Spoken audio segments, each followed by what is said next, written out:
Azərbaycanda yaşayan bütün xalqlar, bütün dini icmalar bir yumruq kimi birləşərək milli kimlikdən, etnik mənsubiyyətdən və dini inanclardan asılı olmayaraq Qarabağın azadlığı və suverenliyimizin bərpası uğrunda canlarını fəda ediblər. Prezident İlham Əliyev çıxışlarında həmişə vurğulayır ki, qələbəmizin arxasında duran əsas ideyalardan biri xalqların və dini icmaların birliyi olub. Bunu biz birlikdə güclük mövzusunda keçirilən konfransda Bakı Beynəlxalq Multikulturalizm Mərkəzinin icraçı direktoru Rəvan Həsənov söylədi.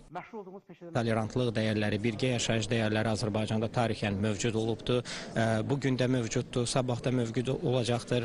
Mərkəz olaraq bizim məqsədimiz bunu gələcək nəsillərə ötürmək, bu istiqamətdə müxtəlif layihələri həyata keçirmək, həm ölkə daxilində, həm ölkə xaricində nail olunmuş bu mənəvi sərvəti qoruyub saxlamaq və təbliğ etməkdən ibarətdir.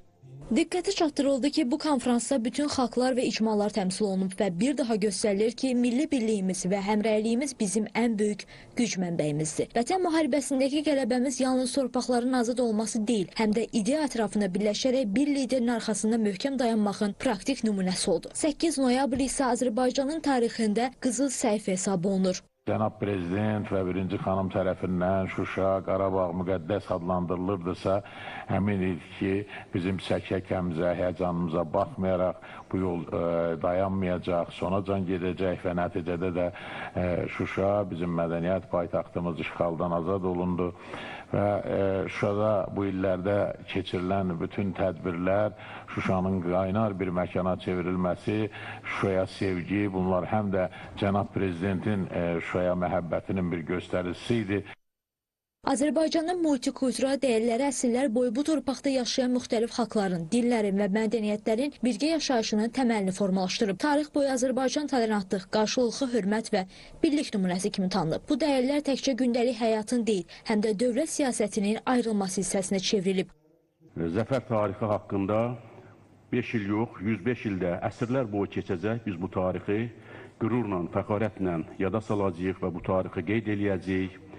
Zəfər tarixi doğrudan da Azərbaycanın qüdrətinin, gücünün dünyada nümayişi oldur və bu güc o güc vətən sevgisini ortaya qoydu. Vətən, torpağın və ana vətən olduğunu ortaya qoydu. Torpağın nə qədər ordumuz tərəfindən, vətən oğlanları tərəfindən, övladları tərəfindən qorunduğunu açıq şəkildə ortaya qoydu.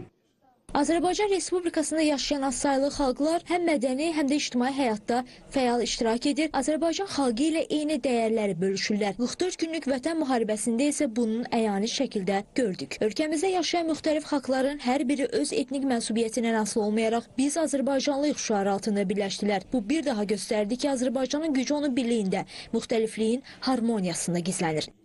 Məhz bugün 30 il əvvəl qəbul olunmuş konstitusiyamızın işğaldan azad olmuş ərazilərimizin hər bir güşəsində tətbiqini. Yəni, bizim konstitusiyamız 95-ci ildə ümumi lider Heydər Əliyevin dövründə qəbul olunduğu, onun müəllif olduğu konstitusiya işğala son qoyulduqdan sonra, suverenliyimizin bərpasından sonra Şərqi Zəngəzur və Qarabağda da tətbiq olunur. Və bildirim ki, bugün bizim işğal altında olan 4 kəndimiz, Qazağın 3 kəndi və Sədərəyin 1 kəndi həmin ərazilər üzərində də Azərbaycan öz suverenliyini saxlayır. Bunlar işğal olunmuş ərazilərdir və bunun saxlanılması da beynəlxalq hüquqdan irəli gəlir. Tədbirdə diqqətə çatdırıldı ki, iqtisadiyyatımızın dayanıqlığı çox önəmlidir. Lakin ən vacib olan ideoloji möhkəmliyimiz, ideoloji təhlükəsizliyimiz və bizi Azərbaycanına edən dəyərlər sistemini qoruyub saxlamaqdır. Bu dəyərlər sistemi məhz bizi böyük qələbələrə aparır. Konfrans müzakirələrlə davam etdi.